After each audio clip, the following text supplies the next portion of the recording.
Hello दोस्तों, स्वागत है आपका एक और एजुकेशनल वीडियो में। तो आइए शुरू करते हैं। आपने मेरे पिछले वीडियो में इंडिया के फॉरेक्स रिजर्व के बारे में जाना था।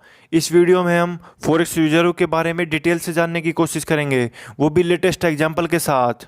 और साथ में यह भी जानेंगे कि भारत के साथ रिश्ते खराब करके वे चाइना के साथ दोस्ती करने का क्या नतीजा होता है।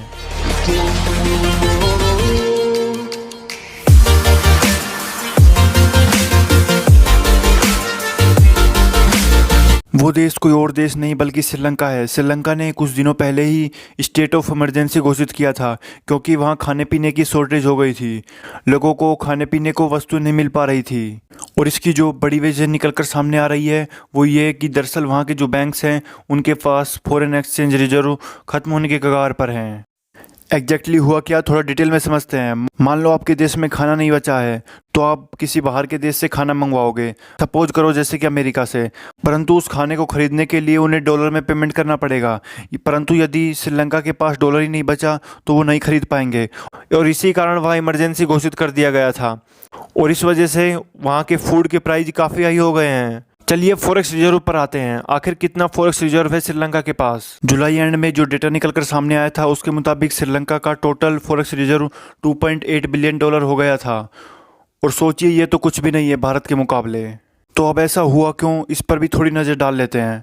जब से श्रीलंका में जो ये नई राजपक्षे सरकार बनी है वो चाइना के काफ़ी करीबी रही है। उससे पहले वाली सरकार के भारत के साथ काफ़ी अच्छे रिलेशन थे। परंतु जब 2019 में नई राजपक्षा सरकार बनी तब श्रीलंका के पास 7.5 बिलियन डॉलर का रिजर्व था और अब 2.8 बिलियन डॉलर का हो गया है। और इसका कारण था कि जो ये नई राजपक्षा सरकार थी उन्होंने चाइना से काफ़ी इंपोर्ट किया था और एक्सपोर्ट के नाम पे कुछ नहीं किया था। और चाइना ने श्रीलंका को काफ़ी लोन भी दे दिया था, जिसके कारण उनका फॉरेक्स रिजर्व 2.8 बिलियन डॉलर पहुंच गया है। क्योंकि जब तक एक्सपोर्ट नहीं करेंगे तब तक उनके पास फॉरेन करेंसी कहाँ से आएगी। श्रीलंका को अभी 12 मंथ में 1.5 बिलियन डॉलर का फॉरेन डेब्ट भी चुकाना है, और वो भी डॉलर्स में। तो अब यह तो पता नहीं वो कहाँ से लाएगा। और अब तो श्रीलंका की जो करेंसी है श्रीलंकन रुपी, वो भी काफ़ी डेफिशिएट होती जा रही है। जहाँ कुछ दिन पहले ही $1 180 श्रीलंकन रुपी के बराबर होता था, वहाँ आज $1 200 श्रीलंकन रुपी तक पहुँच गया है। आप पिछले एक साल को ले तो भारत ने श्रीलंका की हर मोर्चे पर मदद की है। फ्री में लाखों वैक्सीन भेजी। कुछ दिन पहले ही भारत सरकार ने ऑक्सीजन भेजने के लिए इंडियन नेवी के नेवी शिप तक को डिप्लॉय कर दिया था। उससे पहले भी जब श्रीलंका के तट के पास केमिकल व एसिड से बने कंटेनर शिप में आग लग गई थी, तब भी उसकी मदद केवल भारत ने ही की थी। और यहाँ तक कि भारत ने श्रीलंका को $12 मिलियन की फ्री में फंडिंग भी की थी, ताकि चीन भारत से दूर रहे। और यह सब जो भारत कर रहा है वो अपनी सुरक्षा की दृष्टि से ही कर रहा है।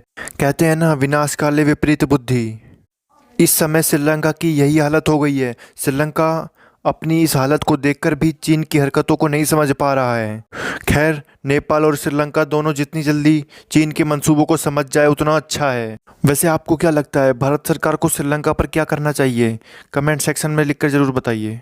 एक बात और दोस्तों, यदि आप चैनल पर पहली बार आए हैं तो वीडियो को लाइक और चैनल को सब्सक्राइब करना ना भूलें।